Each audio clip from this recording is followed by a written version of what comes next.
Hi Anil Nair here. Algebra previous year question చూడండి sir. X square plus 7x plus 8 is equal to 0.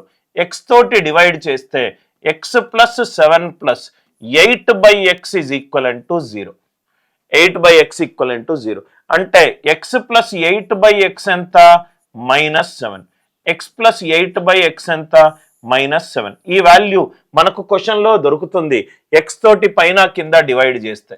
4x/x by X square -5x plus 8 అంటే ఇది 4/x -5 plus 8/x. X plus 8/x ఎంత? -7. -7 -5 ఎంత? -12. -4/12 అంటే ఈ క్వశ్చన్కి answer ఏంటి? -1/3. ఈ క్వశ్చన్కి ఆన్సర్ ఏంటి? -1/3. కాన్సెప్ట్ అందరికీ క్లియర్ అయింది కదా సార్? పైన కింద ఎక్స్ తోటి డివైడ్ చేస్తున్నా, నాకు ఎక్స్ ప్లస్ 8/x వచ్చింది, సాల్వ్ చేస్తే ఆన్సర్ వచ్చింది. కాన్సెప్ట్ కనుక క్లియర్గా అర్థమవుతే వీడియోని లైక్ చేయండి, షేర్ చేయండి, ఛానల్ని సబ్స్క్రైబ్ చేసుకోండి.